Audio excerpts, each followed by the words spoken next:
हम एक हुजूम की हैसियत इख्तियार कर गया ये मुल्क, जिसमें जो इक़्तिदार में है, जिसके हाथ में लाठी है, वो अपनी मर्ज़ी से काम किए चले जा रहे हैं और उसके लिए वो जवाब भी घड़ते रहते हैं। हालाँकि जो मर्ज़ी ये कह लें, इन्होंने अपने हाथ से ये मुसलसल जमहूरी आज़ादियों से दस्तबरदार होते चले जा रहे हैं। मौजूदा सदर जो हैं, इनके नाम पे इनके खिलाफ किसी एक ढेले की करप्शन का इनके नाम दुबई में, लंदन में, न्यूयॉर्क में जायदाद असासे खुद बिलावल भुट्टो ने अपने जो पैसे हैं सही वो 4 कंपनियों में उन्होंने इन्वेस्ट किए हुए हैं। देखिए अब तो बहुत सारे काम हो रहे थे, आपको शायद इल्म नहीं होगा, हम इतने भोले क्योंकि जितना अभी टेक्नोलॉजी कंप्रेस हो गई है, प्रिसाइज हो गई है, उसकी वजह से एक वक्त में हज़ारों लाखों टेलीफोन टैप किए जा सकते हैं। हमारे साथ हमारे गेस्ट मौजूद हैं, सीनियर तजज़ियाकार हैं इम्तियाज़ गुल साहब। इम्तियाज़ साहब, सबसे पहले जो बड़े डिसीजन की बात अजीम कर रहे थे, मैं वही सवाल आपसे पूछूंगी कि हुकूमत ने कौमी सलामती के पेश नज़र खुफिया इदारों को फ़ोन टेप करने का, रिकॉर्ड करने का इख्तियार दे दिया है, मगर अपोजिशन की जानिब से इसे तनकीद का निशाना बनाया जा रहा है। इस सारे फैसले को आप कैसे देखते हैं? ये तो कोई नई बात नहीं है, फ़ोन तो हमारे हाथ सबके, लेकिन अब तो खुली इजाज़त मिल गई है ना जी। तो अब हुकूमत ने इसको बाकायदा इजाज़त दे दी है और हालांकि हुकूमत ये काम करने की मजाज नहीं है। इस नौइयत के काम चूँकि कौमी सलामती से मुताल्लिक होते हैं, उसके लिए कानून साज़ी बड़ी ज़रूरी होती है, पार्लियामान के अंदर इत्तेफाक राय ज़रूरी होता है। उसके बगैर ही इन्होंने वही काम कर दिया जो इन्होंने TDM-1 की हुकूमत के आखिरी एक हफ्ते में किया था कि धड़ाधड़ बिल पास किए थे। उसमें उन्होंने आर्मी एक्ट कर दी थी और बहुत से ऐसे कवानीन थे जिसमें उन्होंने अपने हाथ से तमाम इख्तियारात जो थे वो हमारे फौजी इदारों को दे दिए। कुछ ऐसे ही लगता है कि जो वो कहते जा रहे हैं, आप उसको बाकायदा एक हुकूमती कवर, मैं लीगल कवर उसको नहीं कहूँगा, एक हुकूमती कवर है, क्योंकि लीगल कवर उस वक्त होता है जब उसके हवाले से बाकायदा कानून साजी हो जाए। तो उसमें मेरा ख्याल है 2 साल से तो ये सिलसिला बड़े शद्दोमत के साथ जारी है। अब पाकिस्तान की तारीख में TDM-1 और TDM-2 हुकूमतें इस हवाले से ज़रूर बड़े सुनहरी रूप में उनका नाम लिखा जाएगा कि उन्होंने अपने हाथ से वो सियासी आज़ादियाँ, जमहूरी आज़ादियाँ जो हासिल की गई तवील जदोजहद के बाद, वो एक एक करके ये खुद ही उससे दस्तबरदार होते चले गए। इम्तियाज़ गुल साहब, आज़म नज़ीर तारड़ साहब जब गुफ्तगू कर रहे थे इसी बिल के हवाले से, तो वो ये फरमा रहे थे कि बरतानिया में भी ऐसे होता है, लेकिन बरतानिया के जिस कानून का वो हवाला दे रहे थे, वहाँ पर सुप्रीम कोर्ट से इजाज़त लेना जो कानून नाफिज करने वाले इदारे हैं उनके लिए ज़रूरी है, उसके बाद जाकर ये इजाज़त मिलती है, तो किसी भी शहरी की कॉल इंटरसेप्ट होती है। अब दूसरा ये कि sir, leader of the opposition का बयान भी सामने है, वो कह रहे हैं कि ये हुकूमत डम्प डिसीजंस कर रही है और ये वो काम कर रही है जो इन्हीं के गले पड़ेंगे। तो देखिए, पहली तो बात है, आपने आज़म नज़ीर तारड़ साहब की बात की है, वो जब बरतानिया का हवाला देते हैं तो बरतानिया में बार एसोसिएशंस को रिश्वतें भी नहीं दी जाती। इन्होंने मिल के अभी हाल ही में 2-3 अरब रुपए की ग्रांट्स मुख्तलिफ पंजाब की बार एसोसिएशन में तकसीम की हैं। तो क्या इस तरह का कोई काम आपने कभी सुना है बरतानिया में हुआ है? तो बरतानिया की मिसालें ना दिया करें, पहले आप अपना कॉन्डक्ट जो है वो बरतानिया के जो अक़दार हैं उसके मुताबिक बनाएं, फिर बात करें। यहाँ तो मुझे लगता है कि बिल्कुल हम एक हुजूम की हैसियत इख्तियार कर गया है ये मुल्क, जिसमें जो इक़्तिदार में है, जिसके हाथ में लाठी है, वो अपनी मर्ज़ी से काम किए चले जा रहे हैं और उसके लिए वो जवाब भी घड़ते रहते हैं। हालांकि जो मर्ज़ी ये कह लें, इन्होंने अपने हाथ से ये मुसलसल जमहूरी आज़ादियों से दस्तबरदार होते चले जा रहे हैं। इम्तियाज़ गुल साहब, अब किसी भी शहरी की कॉल जो है वो टैप हो सकती है, कोई भी अब पर्सनल बात नहीं कर सकता। अब तो हर कोई परेशान रहेगा, पता नहीं मैं क्या बात कर रहा हूँ, कौन सुन रहा है बैठकर। पहले तो था कि शायद ऐसा है।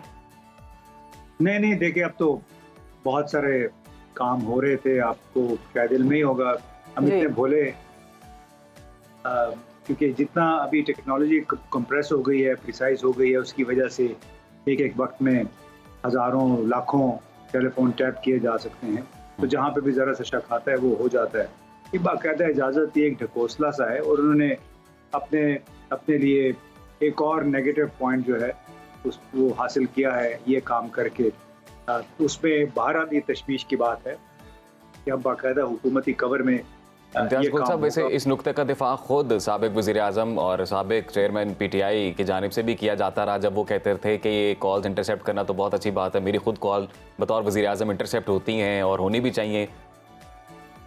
उन्होंने मेरा ख्याल ये नहीं कहा था कि ये बहुत अच्छी बात है, हमें गलत अल्फाज यूज नहीं करने चाहिए।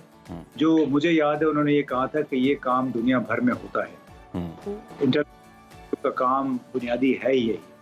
थोड़ा सा उन्होंने उसको डिफाइन करने की कोशिश की थी, लेकिन उन्होंने ये नहीं कहा कि ये बहुत अच्छा होता है।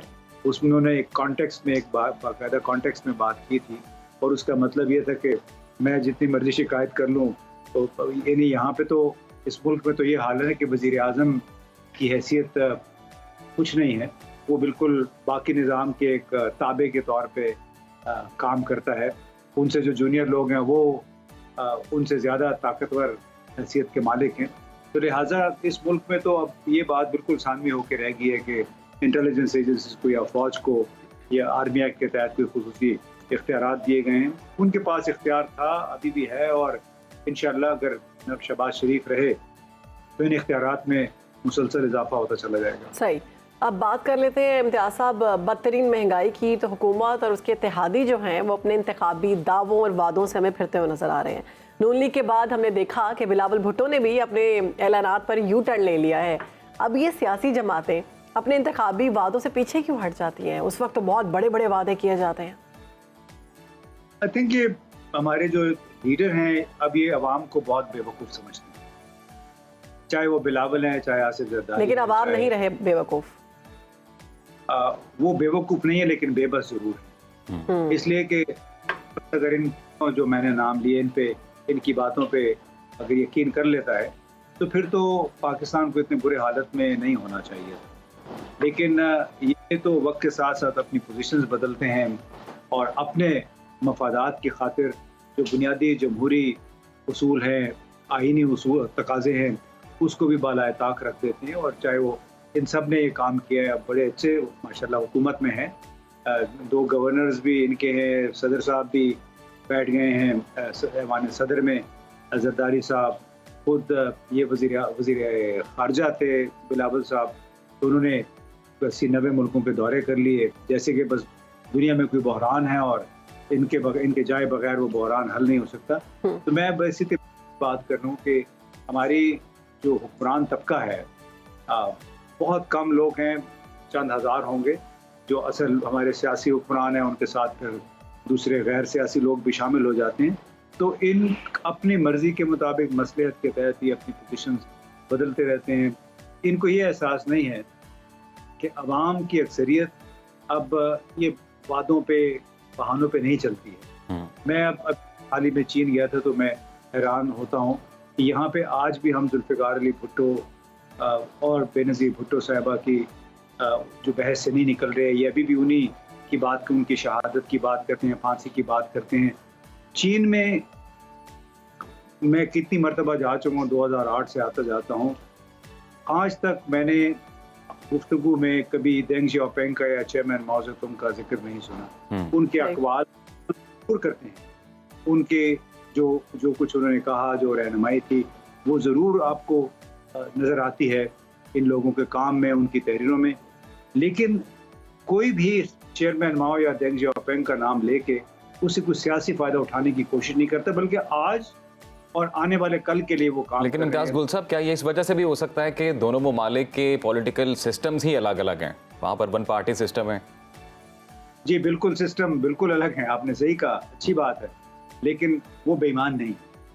उनके किसी 3 लीडर मैंने नाम लिए, चेयरमैन माओ, देंग जियाओपिंग और मौजूदा सदर जो हैं, इनके नाम पे, इनके खिलाफ किसी एक ढेले की करप्शन का, इनके नाम दुबई में, लंदन में, न्यूयॉर्क में जायदाद, असासे, खुद बिलावल भुट्टो ने अपने जो पैसे हैं सही, वो 4 कंपनियों में उन्होंने इन्वेस्ट किए हुए हैं।